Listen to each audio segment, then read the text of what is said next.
Je groeit op in een onzichtelijke vraat van rucht is rucht en krom is krom. Krijg je van huis uit een set weerden mooi wat je net omheen kennen. Maar gaandeweg verroert die vraat en zelf verroer je mooi. Antwoorden, zo docht blikken, binnen aan de tijd onderhevig en voldoog opeens net meer. Je moet er zelf nooit denken over het hoe en wat van het leven. De vraag is, hoe redden wij ons mooi wat we mooi krijgen en het leven ons brengt? Hoe maak je weer keuzes? Wat is daarbij uw kompas en wat houdt u daarbij op koers?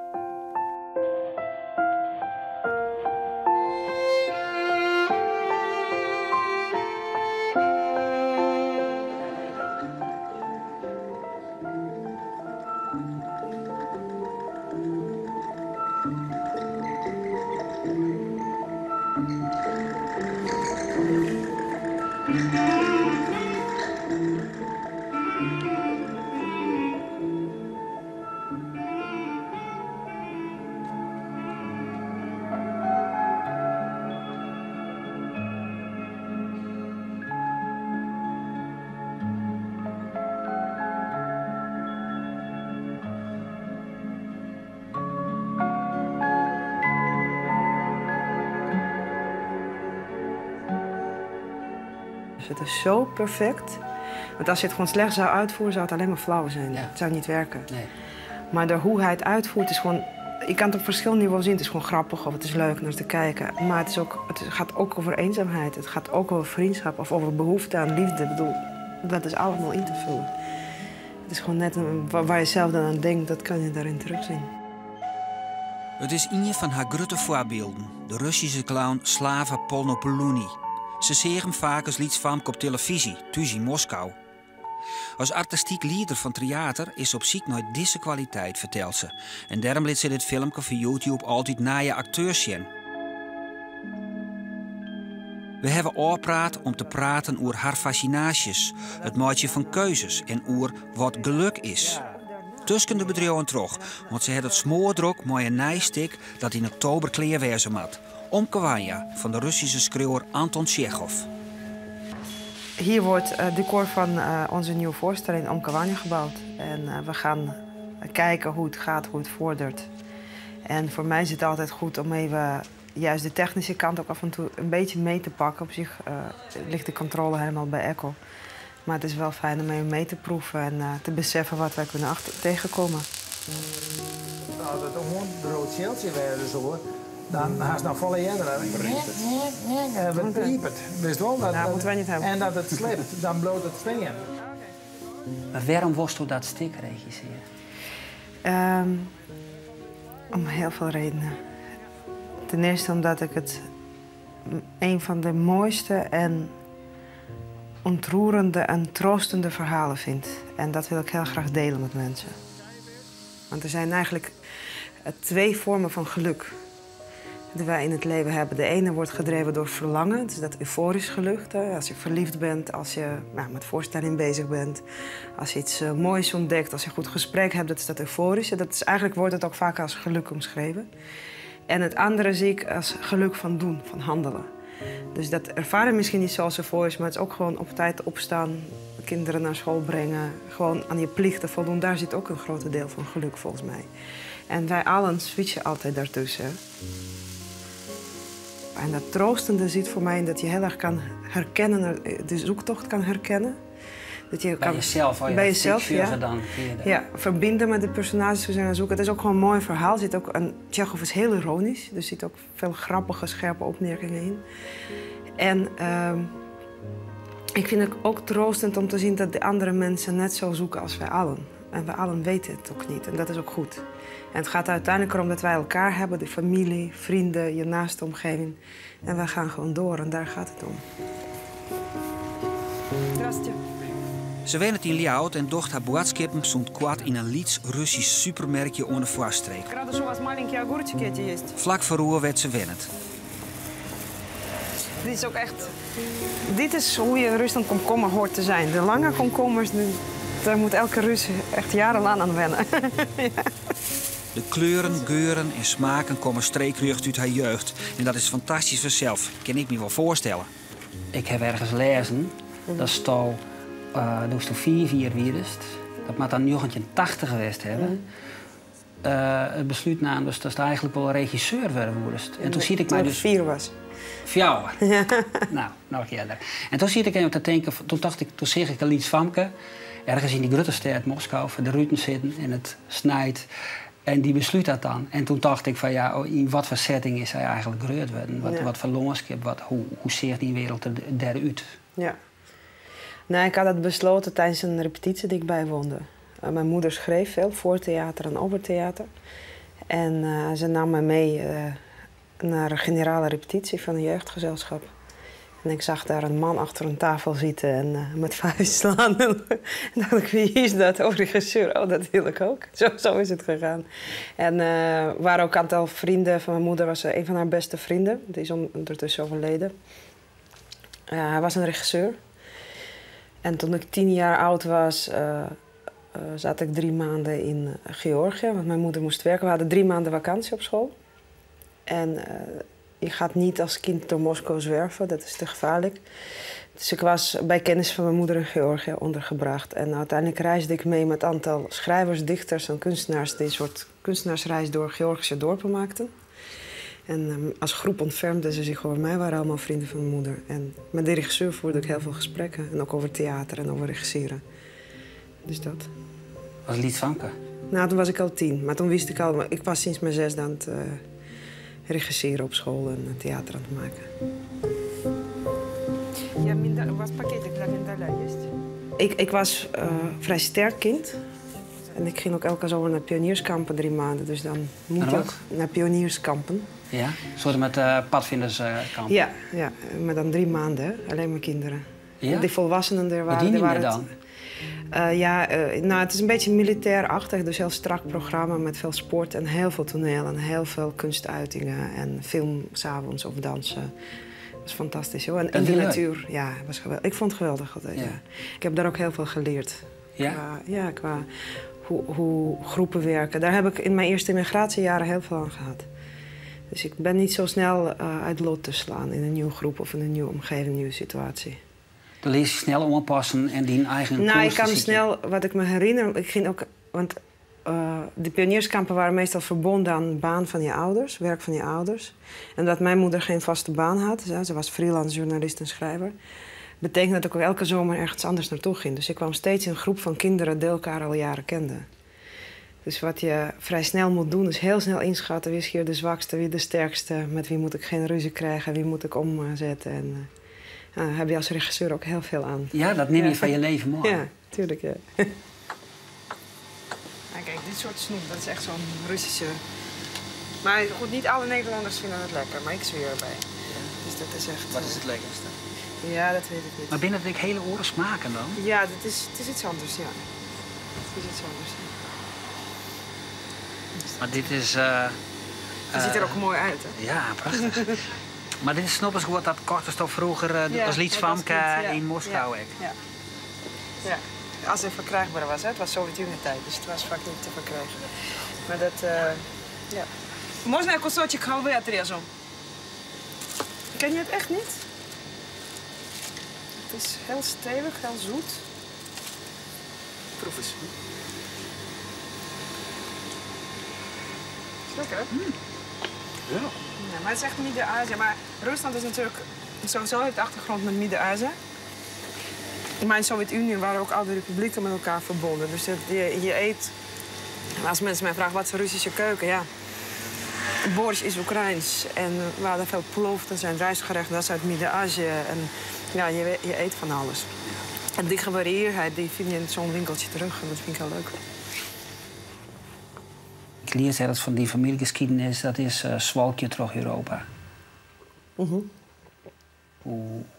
is dat? Ja, ik weet niet heel veel daarvan.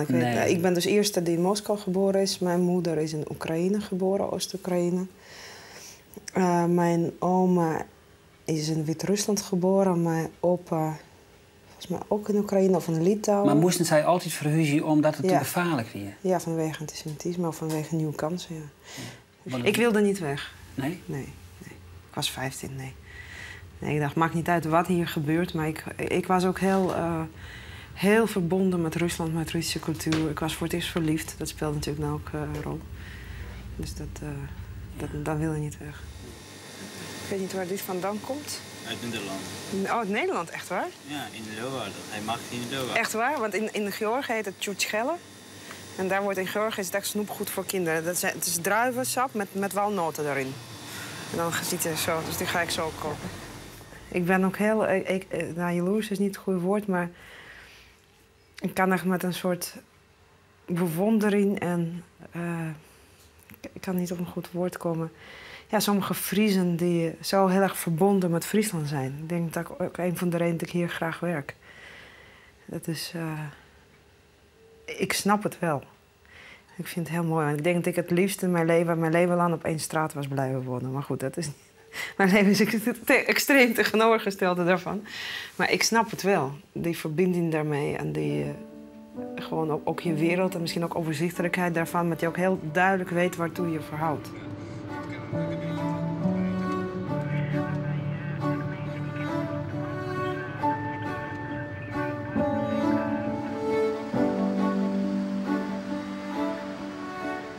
Wat ik wel pas sinds een paar jaar heel interessant vind om over na te denken... is hoe het is om gelukkig te zijn en wat het is. En ik denk soms een van onze opdrachten is om uit te zoeken hoe je in deze paradijs gelukkig kan zijn. Want de hele geschiedenis, er zijn allemaal utopieën geweest. We zijn, als je marxistisch bekijkt, hele geschiedenis, klassenstrijdbewegingen om uit te komen tot een soort democratische maatschappij waar wij in zitten. En natuurlijk schorsen daar ook nog genoeg van en nog genoeg vragen, maar in basis komen we het dichtst bij een ideaal waar men al honderden jaren of wel duizenden jaren mee rondloopt. Alleen, zijn we dan gelukkig? Nee. Ik geloof dat depressie ook vooral in West-Europa en Amerika bestaat. Dus maar we zijn er ook niet op gericht, want onze hele... Evolutionair gezien waarschijnlijk is ons hele lichaam, ons hele geest is gericht op de strijd en behalen van snelle resultaten, adrenaline, daaruit geluk halen. En dan ga je misschien naar meditatie of mindfulness of hoe men dat ook zoekt. Maar het zijn ook maar vaak tijdelijke oplossingen. Het mooiste zou zijn als je natuurlijk ook maatschappelijk breed gaat zoeken maar wat is en dat het goed is om goed te hebben, om gelukkig te zijn en ook te zoeken waar is dat geluk van afhankelijk. Nou, duidelijk niet van economische groei, maar waar wel van. Weet je? Dus dat is... Maar is dat voor jezelf een voorlopige conclusie dan? Van, nou, wat ik dit doe? Nee, ik probeer het juist per moment opnieuw te bekijken. Dat vind ik belangrijk. Bist u op dit moment dan gelukkig? Of is dat net een relevante vraag? Ik ben het. En ik denk dat een van de belangrijkste daarin is opeens te beseffen dat je geluk losstaat van omstandigheden. Natuurlijk zijn er extreme omstandigheden zoals dood van je naasten. Dat gaat ver, maar... Je kan ergens van balen, maar echt ongelukkig worden omdat...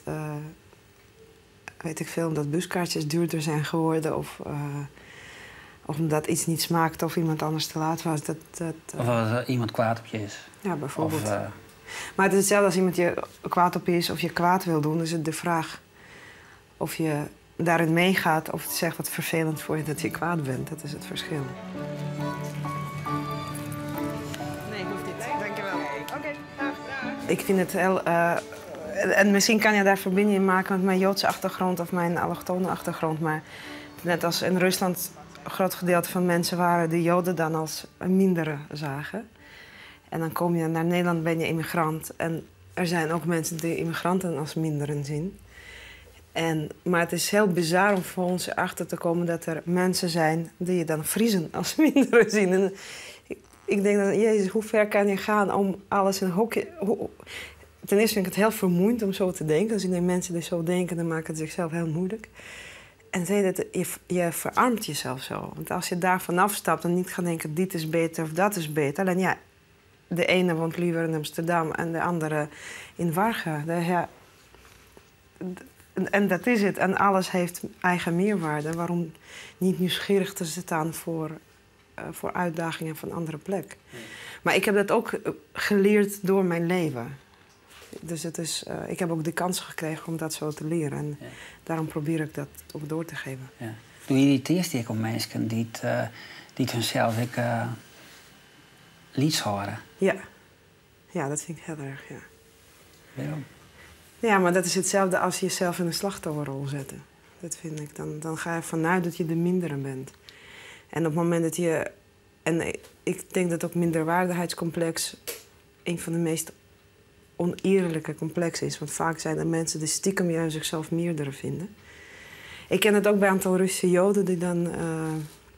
ik herinner me een oude familielid van mij, dat als iemand op tv was die iets slim zei... dan zei ze, ja, maar dit is vast Joods. En dat is dan heel grappig, maar eigenlijk is het heel erg.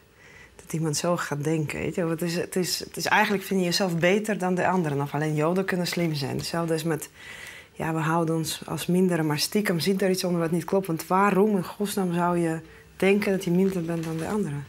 Want dat impliceert dus dat je mensen wel indeelt in betere en slechtere. Dat betekent ook dat je dan in staat bent om iemand anders als mindere te beschouwen, te discrimineren.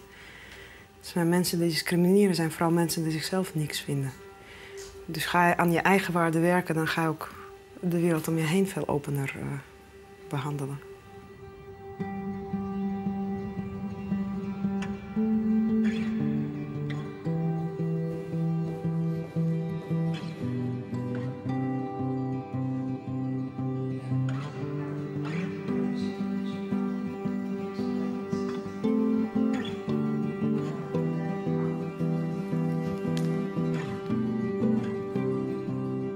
Ik vind het ook heel lastig als mensen mij na afloop meteen vragen... en wat vond je ervan?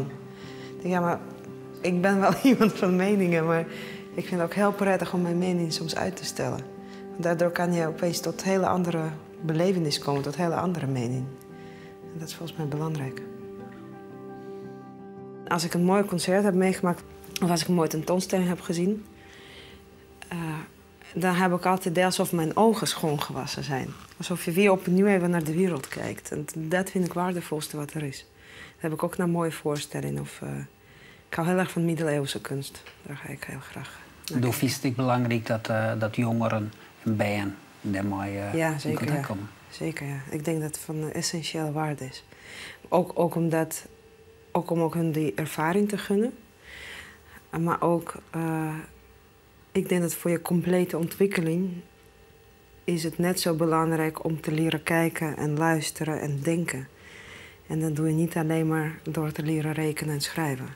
Sterker nog, er zijn genoeg onderzoeken die bewijzen dat als je aan kunst meedoet, ga je ook veel beter rekenen en schrijven. Dus daartussen zijn er genoeg bewijzen voor. Maar ik denk echt, of ik geloof er echt heilig in, dat het je tot beter en completere mens kan maken. Je kan natuurlijk niet eenduidig zeggen, want nazi-officieren luisteren ook naar klassieke muziek. Dus zo één op één is het niet.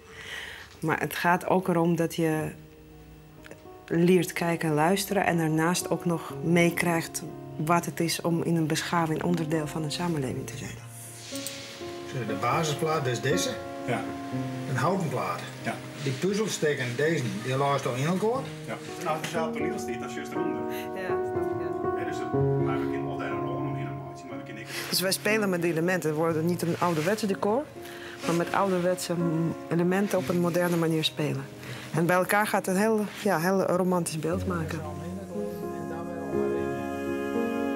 Waar ik naar zoek, en wat ik ook bijvoorbeeld ook bij Tjechov terugvind, is dat je aan de ene kant heel erg vanuit jezelf probeert te leven, met jezelf een soort rein en wat is belangrijk, wat maakt me gelukkig. Maar je tegelijkertijd ook bezig bent, maar wat is mijn verantwoordelijkheid? En dat klinkt meteen dan heel saai, maar het is ook... bijvoorbeeld als ik voor een stoplicht sta, een stoplicht staat op rood... en naast mij komt iemand met een kind te staan en er zijn geen auto's... en uit mijzelf normaal gesproken zou ik oversteken, maar dan ga ik dat niet doen. Omdat ik weet dat ik daarmee dat kind een slecht voorbeeld geef... en dan kan die vader of moeder dan ook zeggen... je mag niet met rood oversteken. Ja, maar die mevrouw doet het wel. Maar dat is wat ik bedoel, die verantwoordelijkheid. Dat je gewoon net beseft dat alles wat we doen... dat effect heeft op de anderen. En dat is voor mij ook zo met vlees eten... of met welke spullen je wel of niet koopt... of waar je wel of niet naartoe gaat.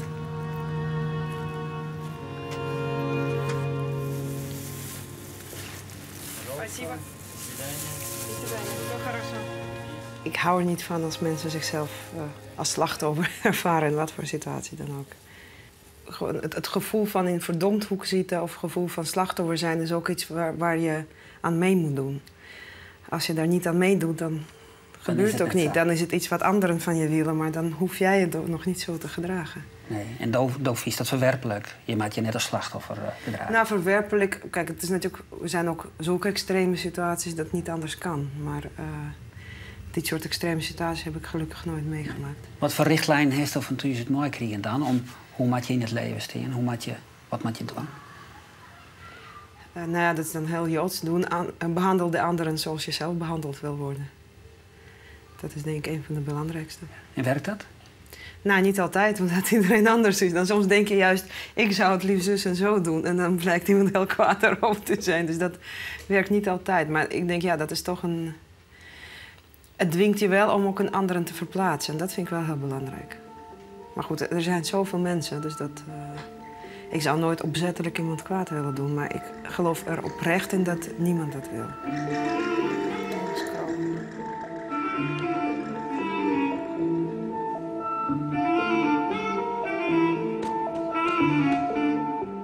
Hey, dat is correct. Ik wil eigenlijk net voort in Moskou. Ik bedoel dat eigenlijk dat ik waarom verlangst was. Nee, niet meer. Nee? Nee, helemaal niet. Nee, ik heb daar wel eerste jaren heel sterk. Op een gegeven moment kom je ook in een soort tussenland. Hè? Want ik woon ondertussen langer in Nederland dan in Rusland. Dit is echt mijn land. En ik hou ook heel erg van Nederland. En nu hou ik ook heel erg van Friesland. En wat het is van een land houden is niet precies te omschrijven, maar je weet gewoon dat het zo is. En ik was onlangs voor het eerst in vele jaren terug naar Moskou. En het was leuk om te merken, oh ja, dit is ook mijn stad. Er was voor het eerst een soort rust, dat ik daar niks van hoefde of niet terug hoefde of me daar niet hoefde te bewijzen. Maar ik denk, oh ja, hier voel ik me ook goed en voor af en toe te zijn vind ik het prettig. Maar doe je eerst al waarom, hè? Mooi een stick. Nou, ik hoop het. Daarom was ik ook net in Moskou. Ik hoop dat het lukt, ja. Als het goed is, gaan we met Van der Stert en het Libbe. En gaan wij in herfst 2013 in Moskou spelen, ja. Het is bijna rond, maar met dit soort projecten... Het hangt aan zoveel factoren af.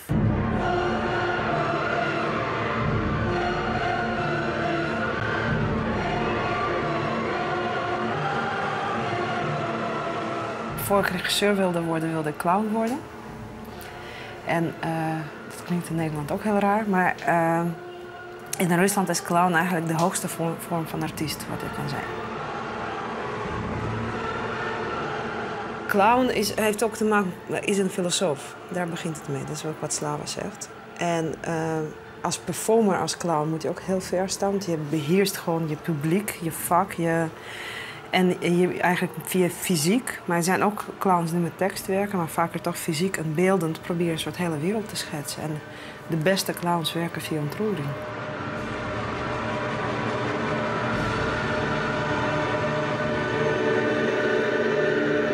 Nu zijn gezicht zien.